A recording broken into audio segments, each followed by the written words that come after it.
Mitchell, and I'm chair of Brighton and Hove PSC, and I am going to put in a 1-minute plug for one of the most well, the largest, 250 members, 600-700 supporters and active groups in Brighton. And I say this now because if any of you are sat on chairs and you live in Brighton, we expect you all to join at the end of this meeting, so you can go on our website and do that.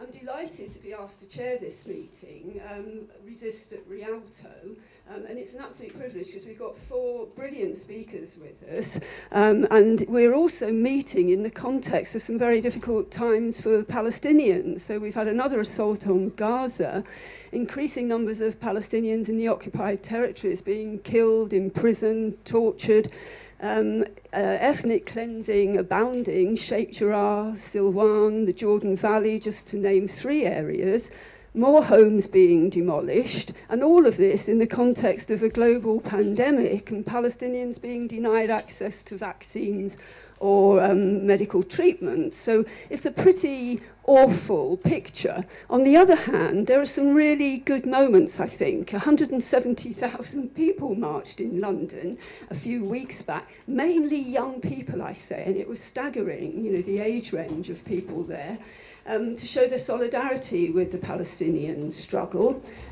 We've also had 2 excellent reports on declaring Israel an apartheid state, the B'Tselem report, the Israeli Human Rights Organization and Human Rights Watch, and a motion that went to the Labour Party conference yesterday, which is probably the strongest and most unequivocal motion ever, that was approved by conference despite the valiant attempts by the Labour Party to prevent any anti-racist and socialist, or many of them, getting into conference to vote.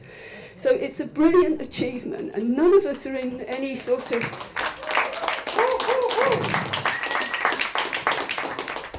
You know, Starmer's government won't do anything, but it doesn't detract from the fact that that was an amazing achievement, and well done all of those who negotiated the composite motion and got all the trade union affiliates on board. You know, well done to everyone. So back to this meeting now. Each of the speakers have been asked to speak for up to 15 minutes, after which we'll take questions. So there'll be plenty of time for people to ask whatever you want to. And I'll introduce the speakers in turn. Now, unfortunately, we've changed the order somewhat because Asa is going to go first, Asa Winstanley, but he has to leave immediately after he's spoken. So we're not going to be able to interrogate Asa after with any questions, but still. So if I can start just by introducing Asa then. I mean, Asa, Thanks, Anne, for that generous introduction. Yes, as Anne said, unfortunately, I have to apologise because I'm going to have to shoot off straight away to get back to London. First of all, to second what Anne said, if you're in Brighton and you're not a member of Brighton and Hove PSC, do join it.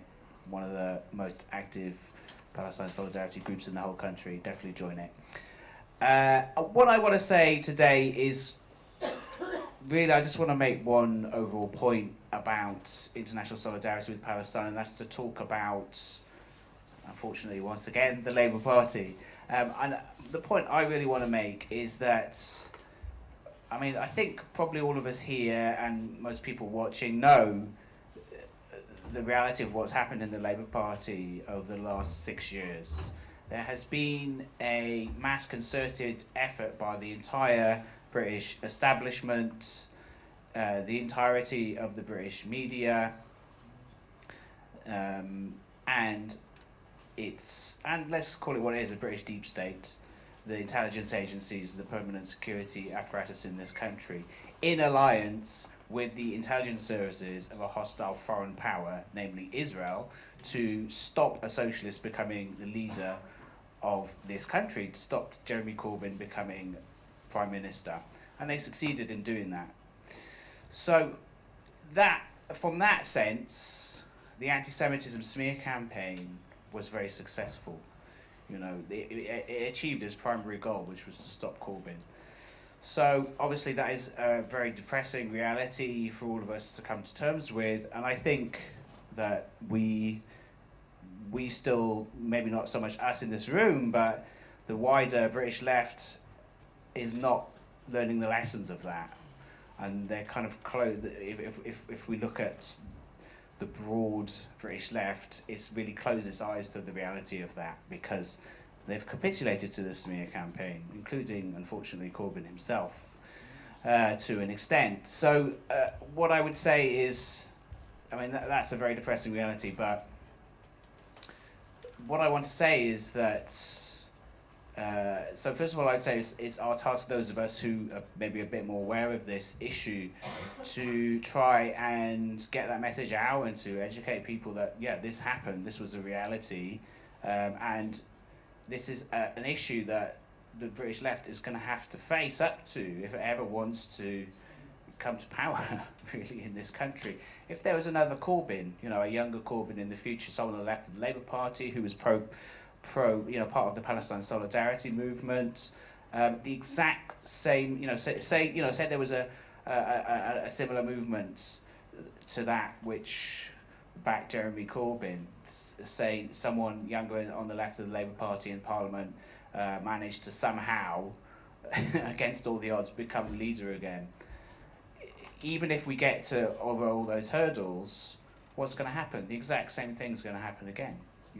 The entire apparatus of the British establishment, all the British papers and broadcast media, the deep state, and the Israel lobby are all going to unite once again to smear this person as an anti-Semite, to say that motions like we saw yesterday, like we saw on Monday, at in the conference hall, saying that Israel is an apartheid state, saying that those kind of motions are actually bigotry, racism, extremism, anti-Semitism. So until the left comes up with a strategy to defeat these smears, I'm afraid we're going to see the same issue addressed again and again, and I think that is something we've got to think about how to readdress. But at the same time, I would say that it's not all despair. As Anne said,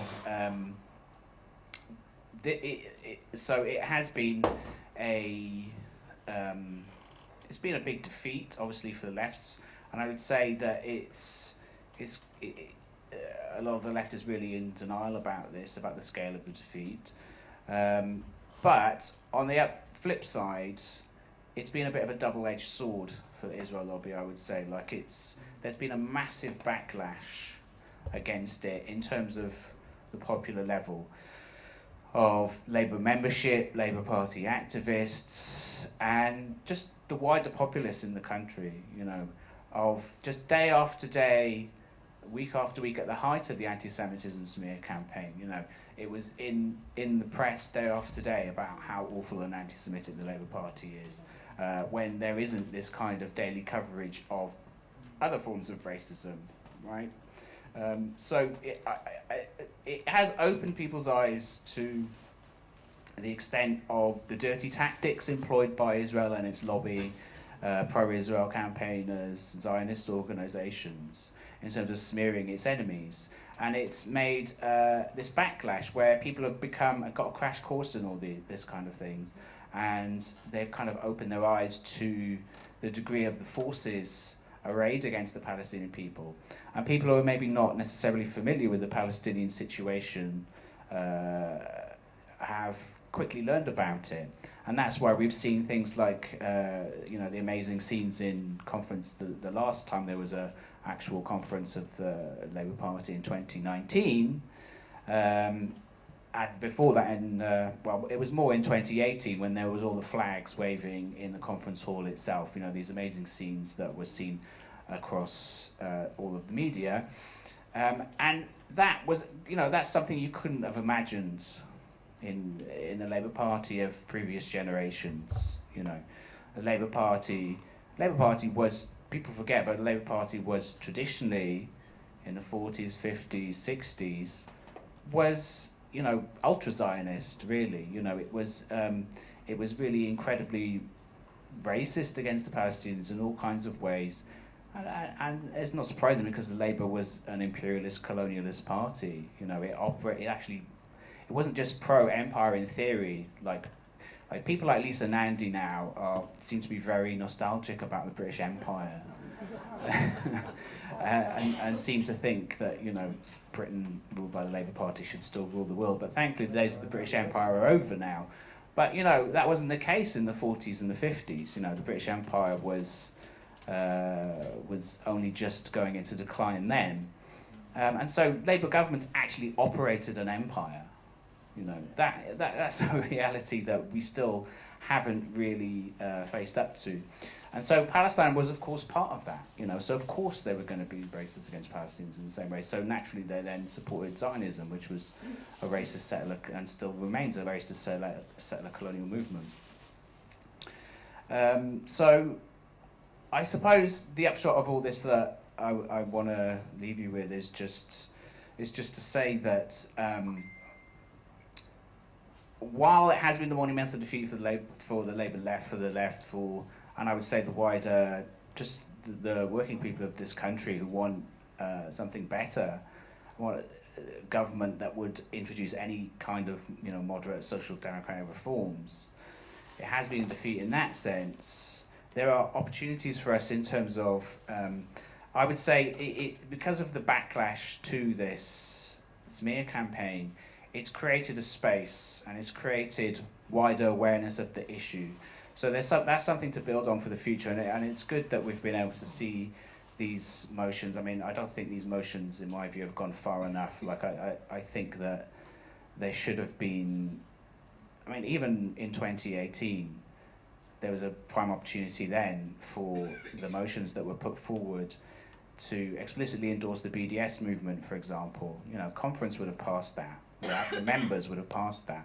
And yeah, it wouldn't have gotten into party policy, but, you know, what was passed only got into party policy to a limited extent anyway. So, you know, why not go for the maximal? Or BDS isn't even the maximal of what Palestinians want, really, but they could have gone for that. But, you know, the motions that have been passed are at least progress. In terms of the awareness that of international solidarity with the Palestinians that it's raised, and Palestinians do look at that and they do see that. And you know, I was looking on my news feed yesterday, and I saw some Palestinian news agencies which they posted the news from Labour Party conference. You know, it gives them a little bit of a boost. You know, to say there is people, you know, the people of Britain are not all with their government. The government's pro-Israel policies. There is people in the world who support our struggle for freedom and liberation. So I think these things give us a little bit of hope for the future. And I will leave it at that. And thank you very much for listening. I hope the rest of the meeting goes well. Thanks.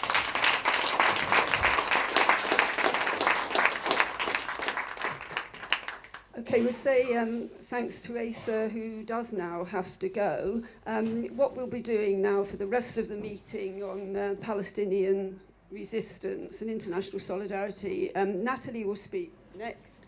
Then we'll try and get Issa from Hebron, and then Huda will speak last. One quick thing to say, which I forgot to mention, I'm sure they had a small part to play in the motion being carried. On your seats is the new Brighton and Hove flyer that we were giving out to all delegates going in on Israeli apartheid. So please do take it with you, and if there's any spares around you, hand them out to other people because they're worth reading.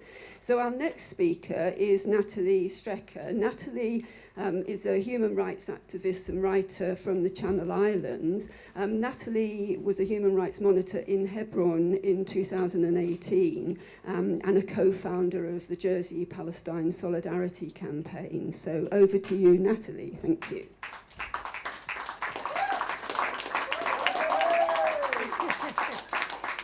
Thanks very much, Anne, and actually to everybody who's organised the Resist event, because it's been incredible, actually, to come here. It's been such a privilege, so I just want to say thank you for that, first of all. I thought what I would do today is to frame my contribution to this discussion around the Palestinian resistance and need for international solidarity, around the personal experiences I had serving as a human rights monitor in Hebron in 2018, and what it taught me both about what resistance is and what it requires requires of us. Some of you might know that I publicly referred myself to the Labour Compliance Unit for Anti-Semitism during last leadership election, and in it I deliberately violated the IHRA definition by stating that Israel is a racist endeavour and was from its inception. And I just want to highlight, if anybody from the Board of Deputies might be watching, I never got suspended, so there we go. Make that of that what you will. But the reason why I made the point of violating the IHRA is because if you were to go to Hebron, I can promise you it would take you less than 5 minutes to understand Israel to be the racist settler colonial state that it is. And before I start talking about resistance and a need for solidarity, what I want to do is share some of the key experiences of what I witnessed or what happened during my period serving there. Of course, I won't get to go through all the things. Actually, if anyone's interested, I did write a Medium article for the 75th anniversary of our liberation in Jersey from our occupation, just reflecting on my experiences there. So some of the things that stood out for me, and I'm still trying, I suppose, in my way to process. When giving protective presence with my teammates on Prayers Road, which is a road that the settlers go down to attend their Shabbat services in Ibrahimi Mosque, I witnessed a settler trying to run over a 3-year-old and an 18-month-old child. I was able to grab one child whilst the father, as you can imagine, with terror in his eyes, grabbed the other. Also, an unarmed father shot outside of his home and left to bleed on the street, denied medical aid in the area that I had just visited with my teammate. Settler attacks, some of you might know of the infamous Offa Hana. I'm sure Isa will talk a little bit about that later. For weeks on end, tear gas being fired at children as they left school. And when I talk about children, I'm talking about children as young as kindergarten age, for no discernible reason, being met with tear gas and sometimes with sound grenades. And actually, during my time there, they also fired on a couple of occasions tear gas directly into the school. And also there's this festival called the Feast of Sarah, which seems to be a bit of a made-up festival because it's only happened the last few years in Hebron. And it's the belief that you have Jewish Zionists, and I say Jewish Zionists because we also need to remember we have Christian Zionists and just your bulk standard white supremacist Zionists like Richard Spencer, Tommy Robinson and Katie Hopkins. And I think we need to remind ourselves of that fact. So we have, during that time, from all around the world, you have Jewish Zionists descending upon Hebron. The last time, well, when I was there, I think they estimated, Isa will probably confirm this, about 20,000. And they set up camp all around Hebron. Actually, Hebron is the only city in the West Bank where alcohol is actually prohibited. But they were getting drunk and throwing their beer bottles into Palestinian homes. And what they believed was, the reason why they were there, I don't think I explained that, was that they believed that if they bathe in the spring, where Sarah apparently used to bathe, that they will become more fertile.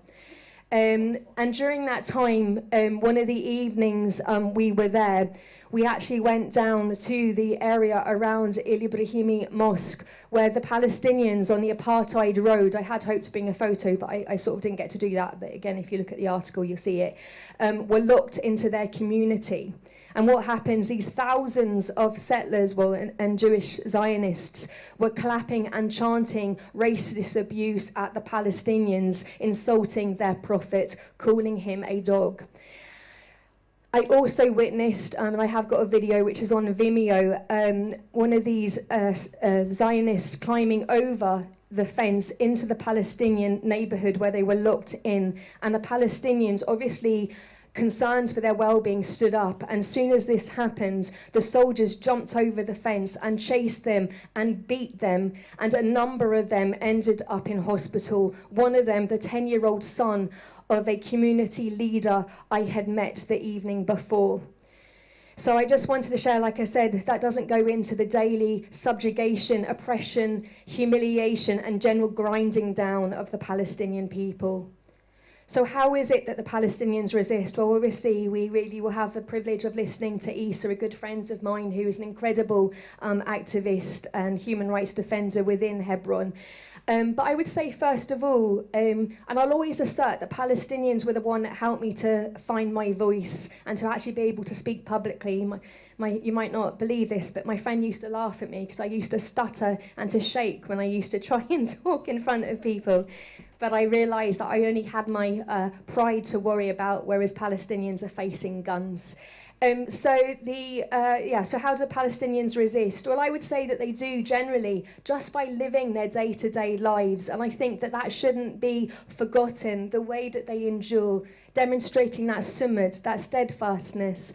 And something that was incredible to me, and I learned such an awful lot about this, was their ability to laugh and to enjoy life and to find those little bits of light, that joy. I remember spending almost every evening in Hebron at Youth Against Settlements, and there would always be a fire, they would always make food, and sometimes we would sing songs, especially when internationals were present.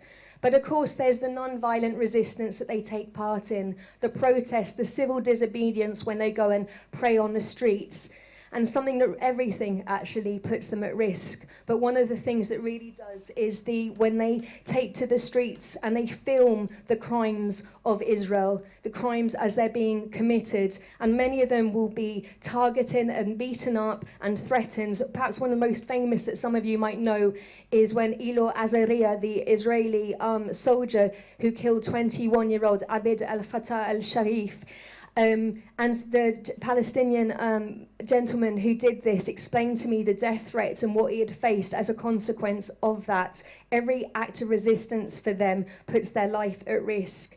Other things that hopefully Issa will talk about is the Open Shuhada Street campaign, which is an annual campaign on the anniversary of the Il Ibrahimi Mosque, a massacre by a Jewish Zionist settler from Brooklyn. More recently, obviously, we've seen Palestinians unsuccessfully in the long run, unfortunately, escaping from prison, but we see them using their own bodies, going on hunger strikes, and other things like encouraging people to visit and using their voices and the platforms as and when they can. And also the Great Return March. You talked about Gaza, where paramedics even and journalists were shot dead just for trying to either deliver aid or deliver first aid or for waving a flag.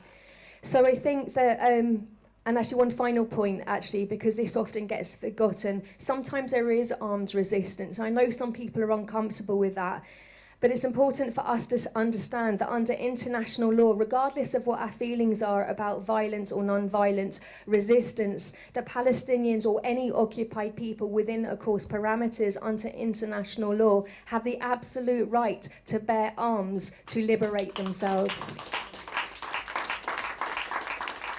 So the Palestinians have resisted settler colonialism, incremental genocide and apartheid for over 7 decades. So why do they need solidarity from the international community? Well, we know that change won't come without external pressure, as was the case with South African apartheid.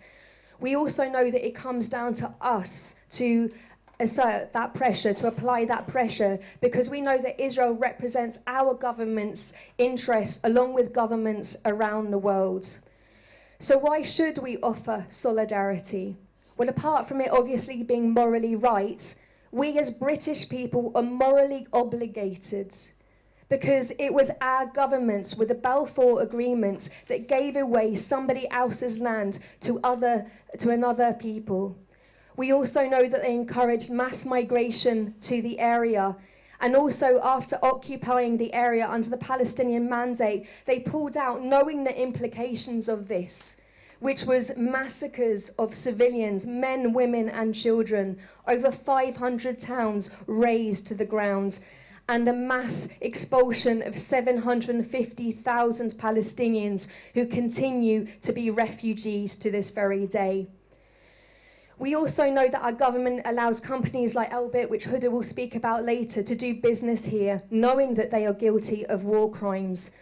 But even if we were to put these things aside, friends and comrades, we need to understand, even if we forget about our moral obligation, we need to understand something. And this is a point I made to a cross-party delegation who I took on a tour of the old city, and actually reiterated it to Caroline Feldman, a Tory MP, who might be interested to know, actually wrote a blog on her return about a trip to Palestine. And it is this: when we make international law irrelevant by diluting it, it puts all of our lives at risk.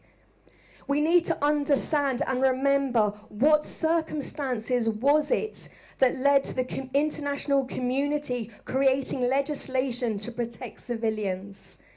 I think when we allow it to be diluted, it allows the acceptance of new norms. And I would say that when we look at things like the Spy Cops Bill, the Policing Bill, the Borders and Nations Bill, this is the accepting of new norms that wouldn't have been possible, even just in recent decades.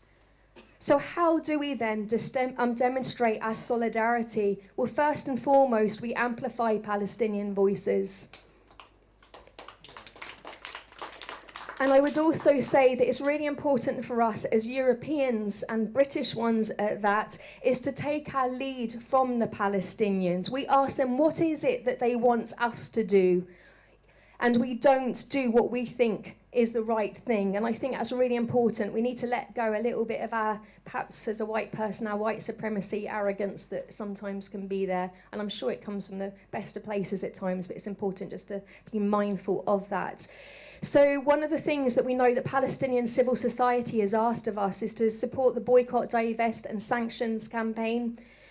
I also think it's important that we support direct action. I think we need to reflect on history and to remember that no movement has been successful without people who are prepared to take direct action. Huda will speak a little bit about that, but I'd also like us to look at things like Block the Boat. For those of you who don't know what that is, I definitely suggest you look that up. And the other thing is, obviously, we continue. Some people might be not comfortable with direct action. That's fine. There's lots of ways you can support. You can still continue to lobby and use your voices. And the other thing I want to say is we do not allow the optics left, people like Owen Jones, to dictate the parameters of discussion around Israel.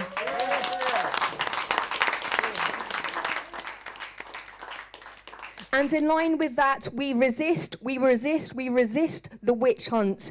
We do not cower to it. We do not capitulate. We do not censor ourselves. International law and morality is on our side, and we know that history will be too. And I kind of mentioned this last night at the Defend the Left meeting. Name calling isn't nice, and we know some people have had their reputations destroyed, some their careers, and we've got some in the room tonight like Jackie Walker and Chris Williamson and others who have really suffered a lot. But for most of us, it is name calling. So I would say it isn't nice, but we really need to get a little bit of perspective and say it might not be nice for us to hear that, but the Palestinians are facing guns, they're facing bombs, they're facing the attempts to totally annihilate and erase them from the Palestinian territories.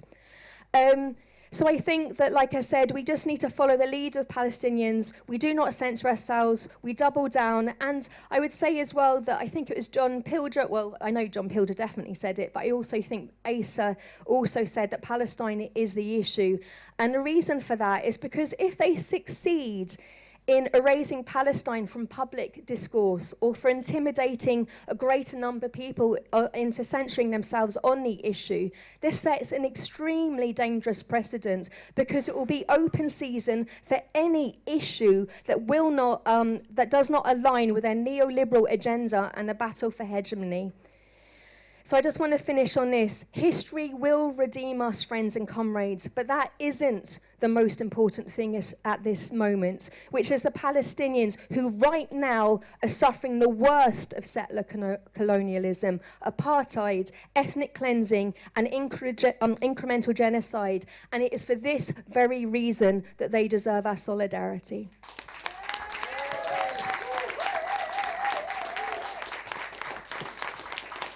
Thank you, Natalie.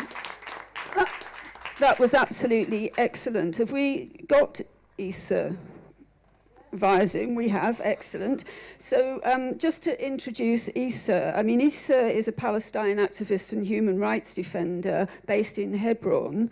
He's the co-founder and former coordinator of the grassroots group Youth Against Settlements. He advocates the use of non-violent resistance and civil disobedience and has fought the occupation. And he's been subject to numerous attacks, harassment, both from the occupation forces and from settlers, and has been subjected to a series of arbitrary arrests. He recently appeared in court, in Israeli military court, on dubious 6 counts of what Amnesty International described as baseless charges. So it's such an honour to have Issa with us today from Hebron, and we're all very much looking forward to hearing from you, Issa.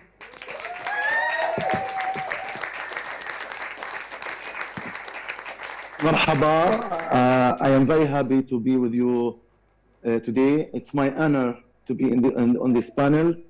Thank you very much for Brighton Pal Solidarity Movement, for Brighton activists, for the British activists, and for all the activists all over the world who are really making a huge difference for their support, their solidarity, their sympathy, their friendship. We are very proud of everyone who is really doing something, extraordinary. Just now, before I joined this meeting, the Israeli settlers are attacking now. They are attacking South Mount Hebron, a small village called Al-Mfaggara. Around maybe 30, 40 masked settlers attacked the village. They attacked the women.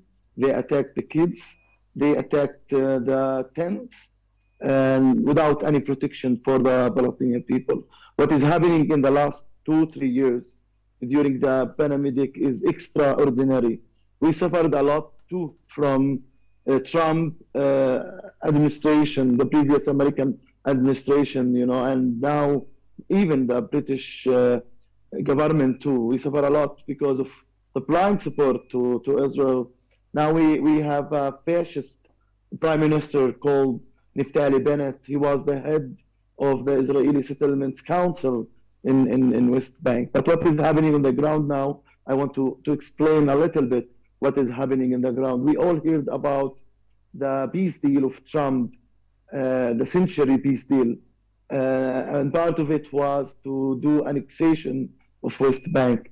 They announced that they canceled that. But the reality in the ground is it's completely different. We have something called de facto annexation. What is the de facto annexation? All over West Bank, Israeli settlements are working to expand the only settlers' roads and for sure they confiscate the Palestinian land to do these roads. They do bridges all over West Bank. They are building a new commercial shopping areas, industrial zones for the settlers. They want to open more universities. So they are really building a real infrastructure for the Israeli settlement from Ramallah, Nablus, Jenin, Jordan Valley, Hebron. As well, they are working in Jerusalem to force displace the Palestinians. So the Palestinian Nakba, 48 Nakba, and the Palestinian 67 Nakba, they didn't stop. Until now, we face displacement, ethnic cleansing, and we face that the Israeli settlers are working to evacuate us from our homes. And you know what is happening in Sheikh Jarrah, Muna and Muhammad al-Kurd. You can follow them on Instagram and learn about Sheikh Jarrah. In Silwan, next to Sheikh Jarrah, another plans to demolish and evacuate hundreds of families in many other parts of Jerusalem. So Palestinians in Jerusalem, they are really suffering from the Israeli forced displacement, Israeli discrimination, segregation, and our brothers and sisters in 1948, they suffered from the Israeli family unification law. The law was dropped, but until now, no families. Imagine that you can't bring in your spouse to live in your own village or in your own city because of the racist laws against the Palestinians and the state nation law in Israel, which discriminates openly against the Palestinians and against anybody who is not pro the Zionist movement. And in Gaza now, Gaza situation is really hard. We almost forgot Gaza. Gaza is sieged. They don't have any aid now. Even the small aid for the very, very, very poor family was stopped by the European countries. Gaza is more life in Gaza is more restricted. So we need to work, to speak, to act about what is happening in Gaza and what is happening around Gaza too. And then in West Bank, I said what is happening. And now about Hebron. In my lifetime, they're changing the names of the streets and the names of the neighborhoods and the names of our own city. They are stealing our identity in front of us. So they changed the name of my own street where I was born, from Babel Khan to Emek Hebron. They are closing the streets, 1,800 shops closed, 1,000 apartments empty. We have 22 checkpoints in 1 kilometer square in Hebron city.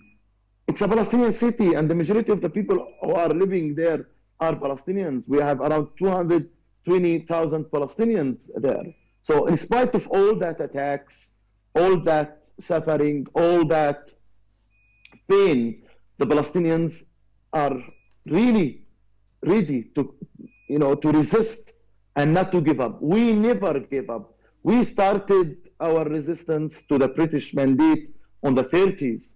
We continued our resistance in the 40s and 50s and 60s. And in the 80s, we had the first Intifada, which was, one of the main example of non-violence resistance and popular resistance. Unfortunately, the first Intifada ended with the fake peace agreement. We as Palestinians, we had true intentions, white, feelings to make peace with the Israelis. But unfortunately, we discovered that Israel built a trap for us in Oslo. Oslo was not a peace process. Oslo's main goal was to change the occupation to inequality and hide the occupation and have inequality and keep controlling the Palestinians. And now we see it. We see how Oslo was set up to divide Palestinian cities, to keep Palestinians inside their own compounds, and this is what the settlers are doing, dividing the land to A, B, C, as what happened in Hebron. So when we had that part of peace, in the sake of peace, in the sake of ending the conflict, ending the violence, unfortunately, we as Palestinians didn't get peace. On the contrary, we are losing more land, we are losing more human beings, we are losing more relatives. And that was the main obstacle was for the peace agreement was the Ibrahimi Mosque massacre. Baruch Goldstein, a Jewish American doctor, unfortunately, killed 29 Palestinians and 100 were injured. The result of that massacre is the closure now you see in Hebron. Imagine that Palestinians were the victims, and then they were punished for being the victims. So Palestinians, they didn't want to lose their rights, and they want to get their full political rights. They started the second Intifada, and today is the anniversary of the second Intifada, when Sharon broke into Al-Aqsa Mosque and he provoked the Palestinian worshippers, the ex-Israeli fanatic prime minister. Today is the anniversary. So Palestinians resisted the Israeli occupation and resisted that Israel refused to even, the two-state solution. So who refused the two-state solution is the country who didn't end the occupation, who continued building more and more settlements and building more and more facts in the ground. And now we have de facto annexation of the majority of the West Bank to Israel without the Palestinians. So they want to annex the land, the fertile land, the water aquifers, the hilltop, the strategic areas. But Palestinians really tried to really stop that and resist that. And they were doing well in the beginning of the second intifada. We had a real popular intifada, hundreds of thousands of Palestinians, they were in the streets. And Natalie said, without direct action, nothing will change. And that is my philosophy. Without making the occupation costly, the occupation will continue. So we should think how to make the occupation costly on the occupiers. They should pay the price of their occupation. They should pay the price of their apartheid. They should pay a price for segregation and separation. What is the price? You can choose your track and be creative. Many people are doing very well with their solidarity campaigns, awareness, pressure, networking, BDS. You can do a lot of non-violence, popular activities to make the occupation costly on the occupier. Unfortunately, what was one of the main milestones was that Palestinians inside Gaza and West Bank with this small authority, we had election.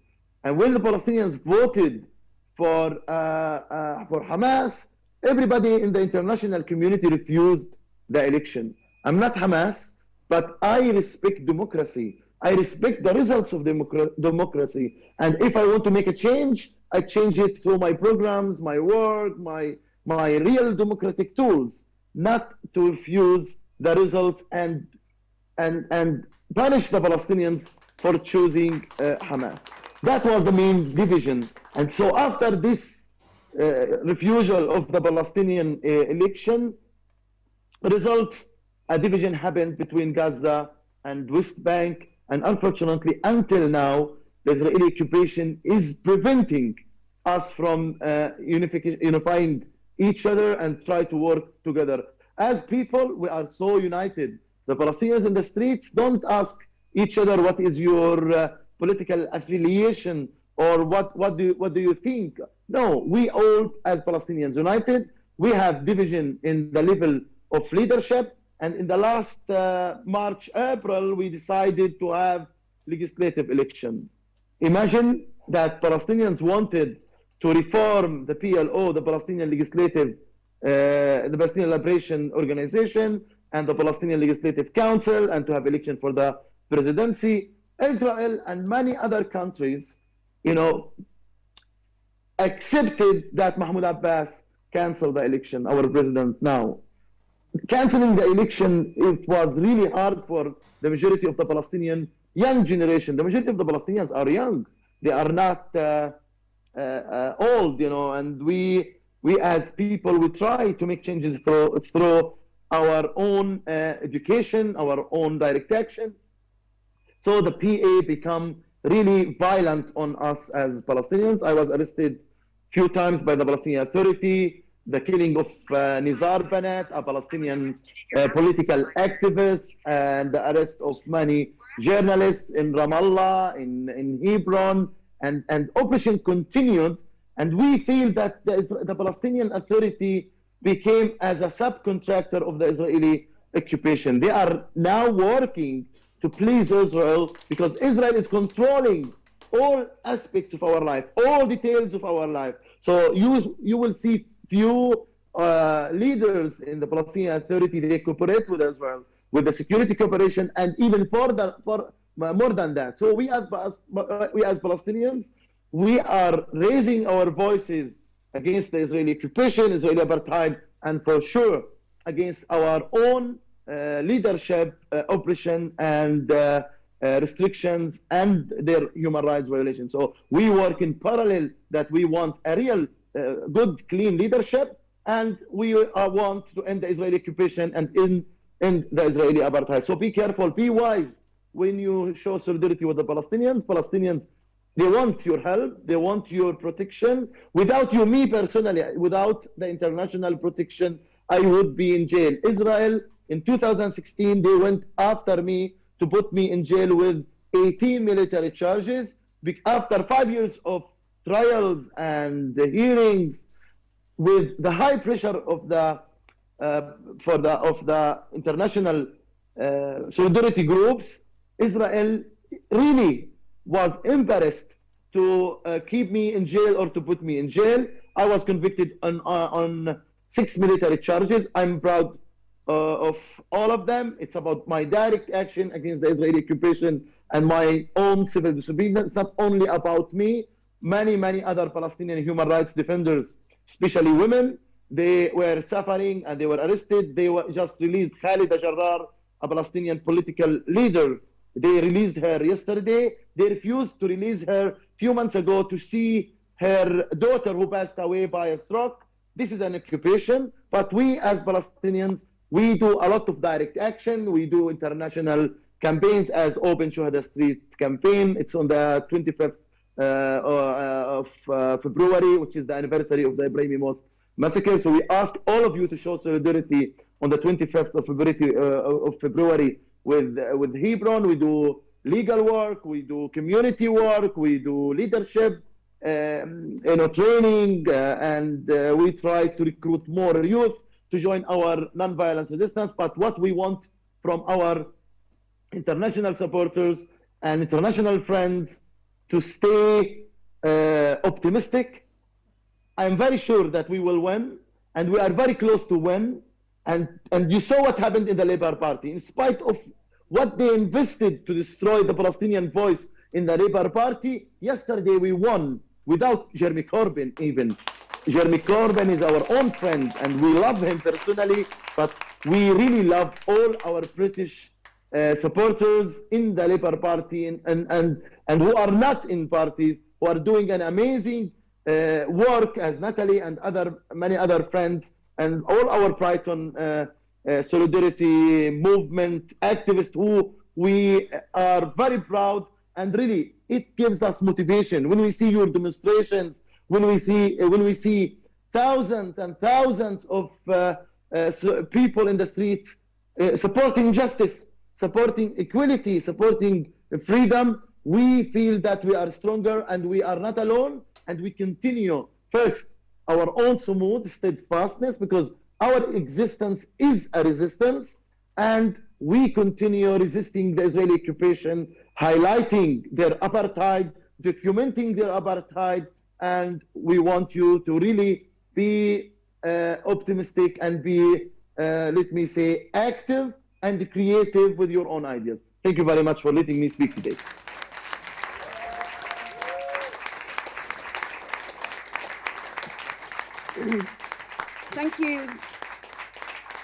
Thank you, Issa. That was inspiring. So I'm sure there'll be lots of questions when we've finished all four speakers. One of the things I forgot to mention earlier in terms of the highlights of this past year, joy for all of us to see. So I'm delighted to welcome Huda here. Huda's a British Palestinian of both Palestinian and Iraqi heritage.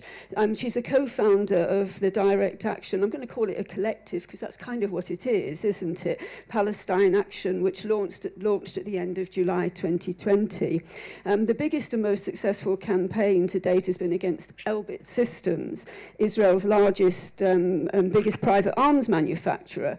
Palestine Action has really demonstrated to all of us the power of direct action in exposing the role of arms companies and how they profit from the death and destruction of the Palestinian people. And it really has been something which all of us, I think, greatly admire, people putting their lives and their futures on the line for this kind of cause. So we're delighted to welcome you, Huda.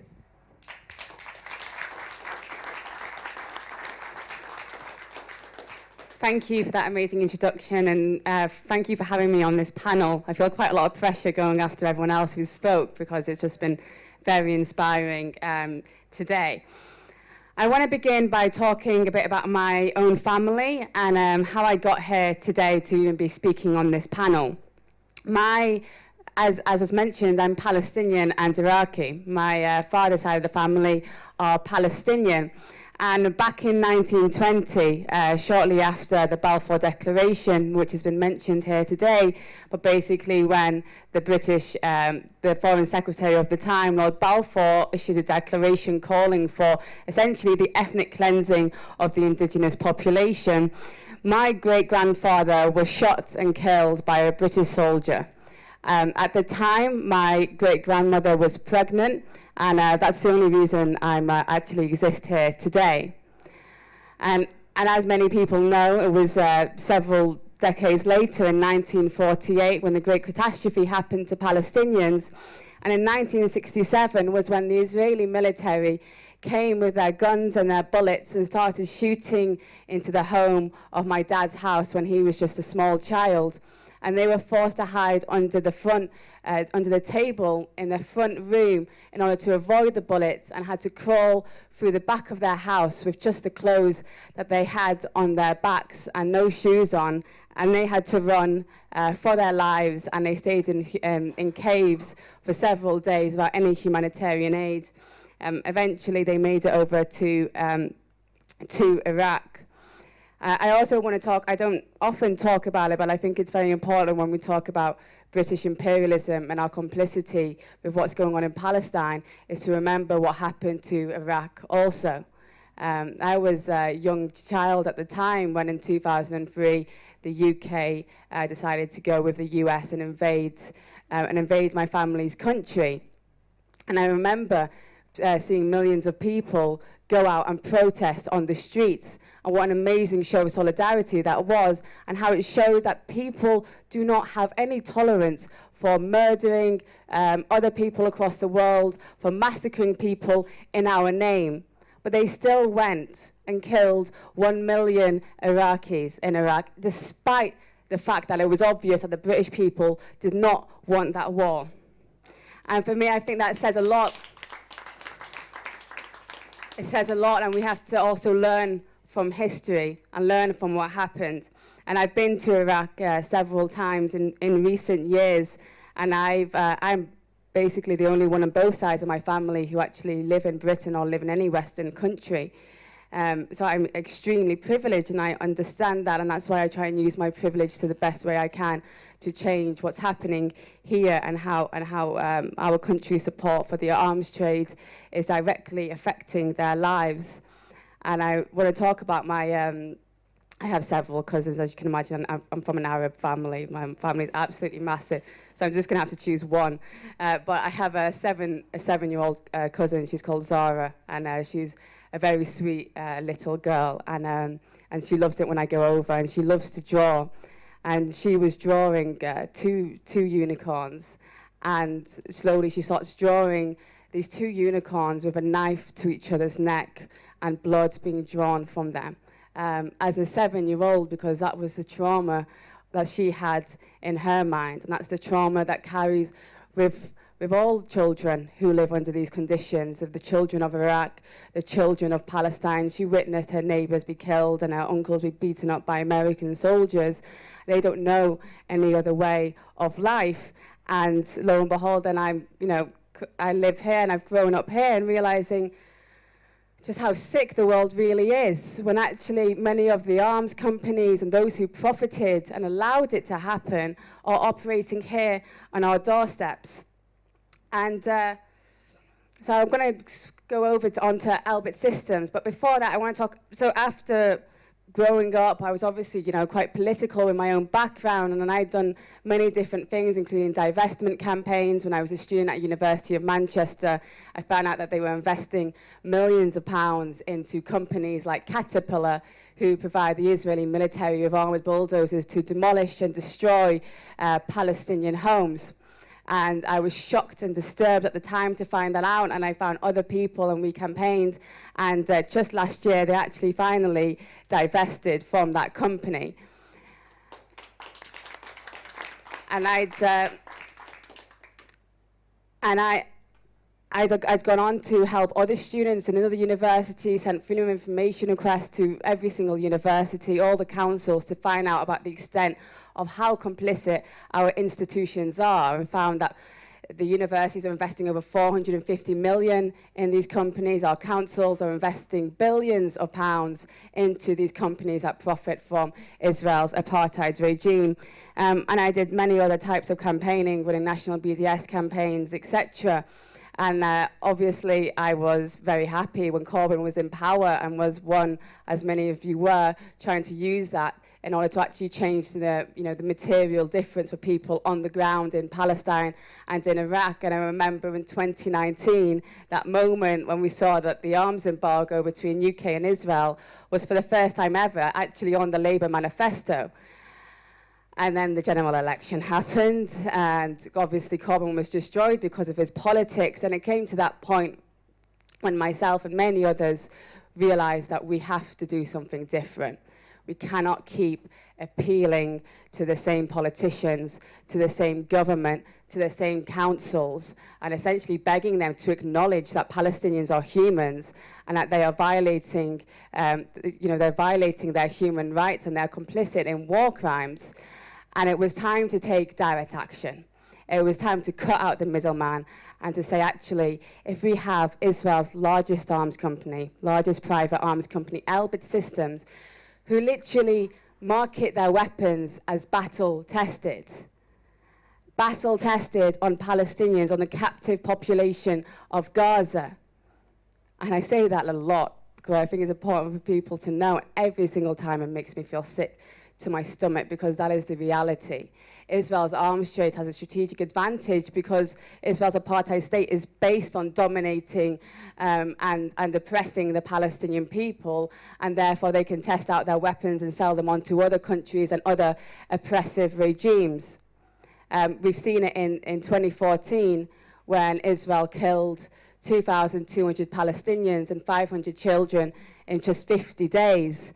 And a lot of that was done by drones, and 85% of Israel's military drone fleet is actually supplied by Elbit Systems again.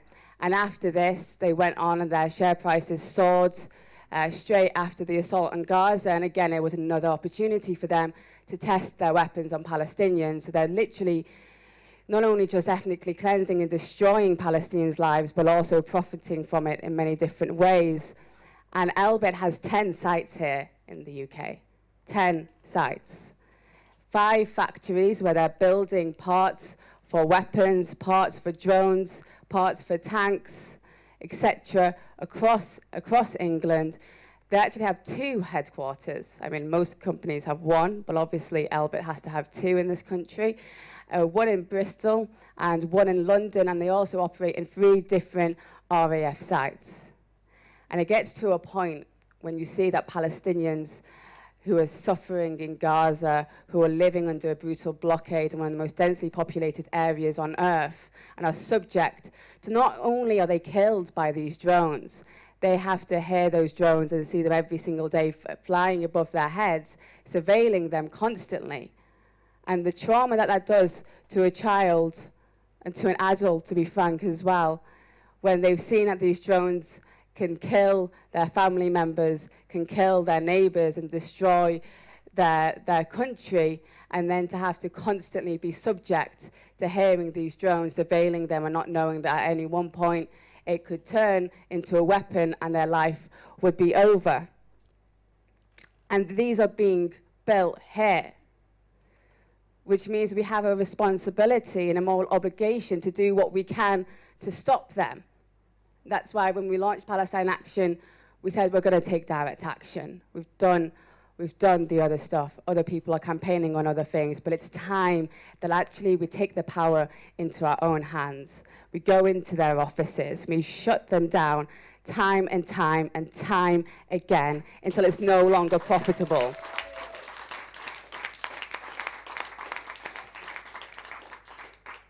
And we've had, I think, over 100 activists now go and take action, lying in front of their gates, blockading themselves, climbing onto the roof, throwing red paint over their building to symbolize the bloodshed of the Palestinian people and other people across the world, and quite frankly destroying everything they can in terms of dismantling their infrastructure and doing everything possible to make sure that these factories cannot operate. Because if they continue to operate, they continue to build weapons and people continue to die.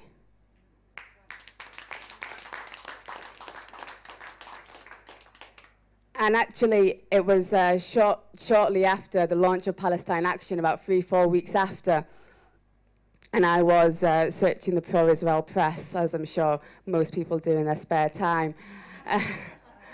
And as I saw it, there was a press release and an article about how Dominic Raab, Foreign Secretary, went and had a meeting with the Israeli Ministry of Strategic Affairs and Benny Gantz in order to listen to their request to crush our movement. And this was just 3-4 weeks in, and to be honest with you, I was absolutely elated. But that soon followed with many different attempts to stop us and to oppress us, but to be honest, nothing compared to what happens to Palestinians every single day. And when you're trying to fight against Israel's war machine and British complicity with Israeli apartheid, you know that before you're going to be effective, you're going to face resistance. Before you win, you're going to face that repression. And myself and Richard, who's also in the room, have been stopped under Schedule 7 counter-terrorism and interrogated for hours. I was asked about Palestine Action, my university campaigning, which I was happy to talk about. My family background, what religion I belonged to, if I was Sunni or Shia, and when I said both, that really, really confused them. And it was after that as well, they'd taken our laptops, I refused to give my password, so they arrested us and detained us. And then later on, they raided where we lived, they took my passport, and I really didn't like that because, as I mentioned before, if you're an Arab or a person of colour in this country, that passport is everything because that's your safety net in this country. We got it back, but all in all, it wasn't nice, but it really did not matter because it meant that we knew that they were trying so hard to intimidate us, so hard to stop us, and they were so scared of the power of direct action. And what would happen if it took off? If everyone was going outside those factories day in and day out and shutting them down time and time again. Because really, we can blame every government we've had for the past 100 years. We can blame the politicians. But if we want them gone, we can make sure that they're gone. Every single one of us in this room can help us and make sure that we shut Elbit down. And we send a message to every other company or every other institution who wants to profit from the massacres of the Palestinian people, that they will be next and they will not be tolerated.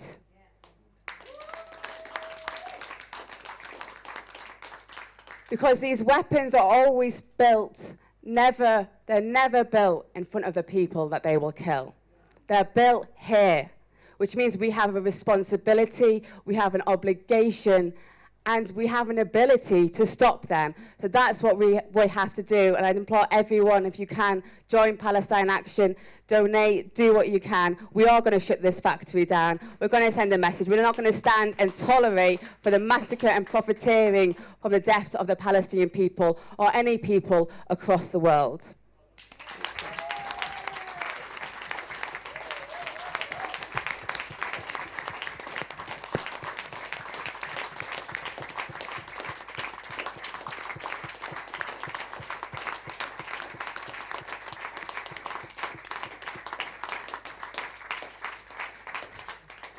Wow, what a meeting this has become, really. It's incredible. Excellent speakers all round, and now we're hoping for some excellent speakers from the audience. But can I... statement. Of the system, that these amazing people up here have got the courage it almost brings me to tears to see you up there, to watch you do what you do. And I've had the privilege of meeting Huda in person last night, and it's just inspirational. So thanks very much. Sorry for going on so much, but I'm going to join up with you. I'm joining up with you, and I'm going to encourage everybody I can to do the same. Thank you very much. Thank you, Isa. Thanks. Welcome, please. Thanks very much. And Terry looks like a ladder scaler as well. I'm sure he'll be up the top there. Thanks, Caroline. Hello, I'm Caroline O'Reilly, part of the Brighton and Hove PSC, having been to Palestine on a number of occasions. Issa, you may remember the coffee incident when the guy, the little settler guy, threw... Unforgettable. Unforgettable, yeah. Other people know about the coffee incident, but we were a group of us, and we were with Issa and off the A3, and there was an action, quite extensive actions we did here in Brighton at the Hollandbury factory. And we were doing very, very well. I mean, you've probably heard about it and what happened, that they closed the place down and lots of damage was done. But my brother rang me. He said, I've just got an email, I've just got a piece of paper around. Everybody in the factory have just got a piece of paper to beware that they get any contact with anybody from Brighton, because Brighton are attacking this factory. And you must be really careful. My brother was straight on the phone and he said, tell the brotherhood, tell the sisterhood in Brighton, they are terrified. This factory is terrified because of the impact that Brighton's having on the factory in Hollandbury. And I'd say to you, don't underestimate the fact, I mean, I'm sure you don't underestimate what you're doing, because it's so powerful. And the fact, obviously, they're not taking you to court, or they keep putting the court cases off. They are frightened. And so keep going, and people like us are behind you, and we'll do whatever we can administratively. To Huda is always incredible, and I mean the stuff that she does, it's a huge amount of courage and a true demonstration of Sumud, but I guess it's in your blood, Huda. Yeah, I'm trying to root myself to find mine, so it builds and builds. I just want to take this opportunity quickly before I forget to thank Isa. Incredible friends and human and activist. Hebron is not an easy place to go through. I mean, to spend any significant time in when you have a heart, to get inspiration, really. And I think Huda is really showing a demonstration of this, you know, along with other activists taking similar action.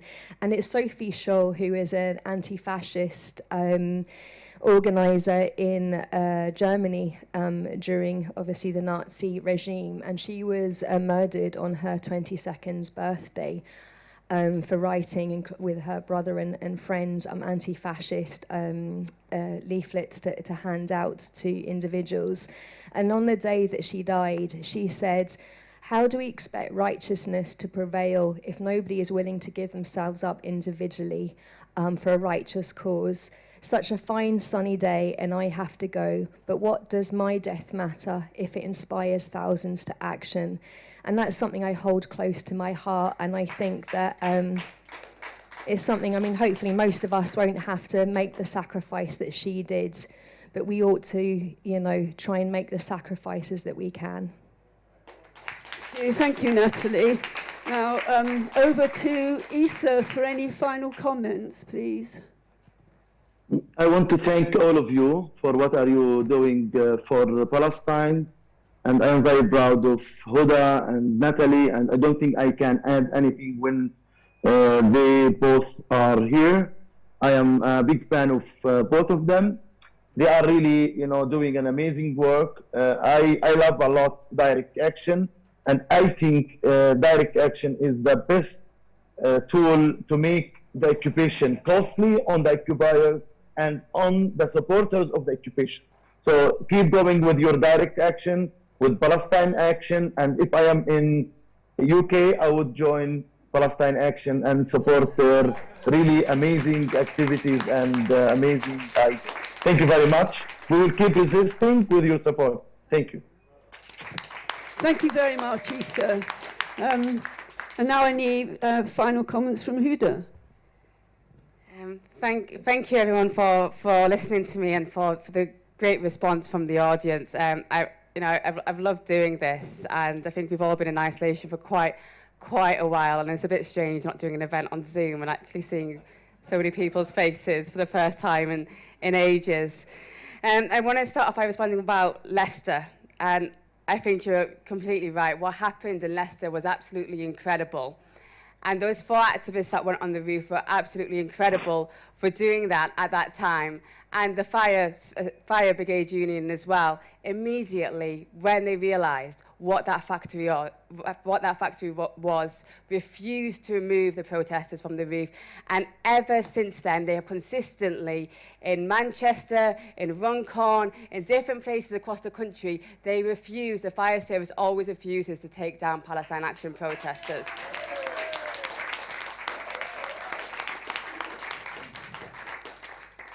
And I also want to respond to your question, because as you mentioned, when the people of Leicester, I don't think anyone could have expected the response that happened in Leicester, when suddenly it went from 20 people to 50 people to hundreds of people.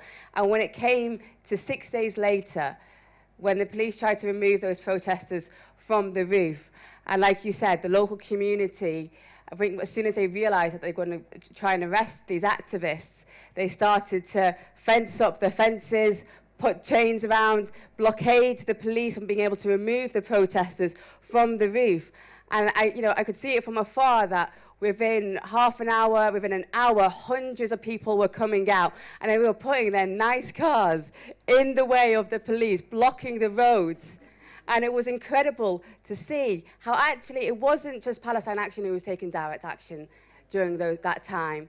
It was every single person who came outside. It was every single person who said, no, actually, why is it that the police force are arresting activists for stopping a company from producing weapons to kill people? They had the response that everyone should have to these arms companies.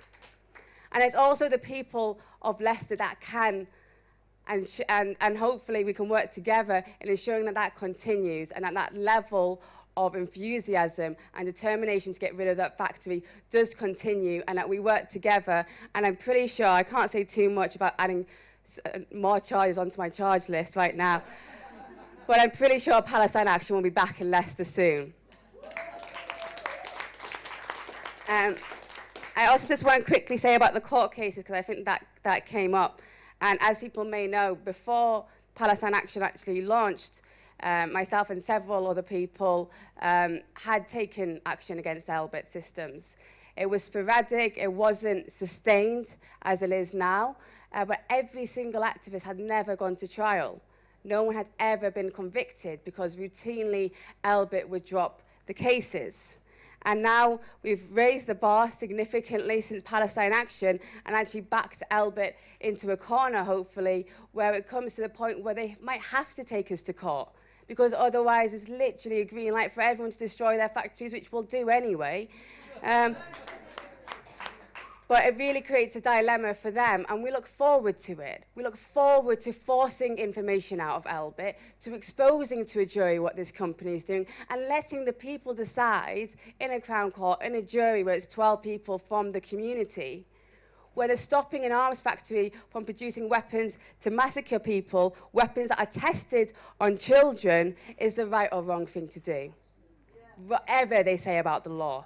Because we know that things have changed, because people have been prepared to break the law time and time again. And I would say, hand on my heart, that not a single person in Palestine Action has ever committed a crime. We have done what's necessary. I also encourage people to support those cases. There's supposed to be some in the next year or so. They constantly get delayed, hearings constantly change, but do sign up to our mailing list. Do join Palestine Action if you can. Support us in any way you can. And thank you so much for the support as well in this room. And I think, together we're really going to change things for the good. Okay, comrades, one final big round of applause for Natalie, Issa, Huda and Asa, who's already left us. What a meeting. Thank you all, and thank you for your attendance today.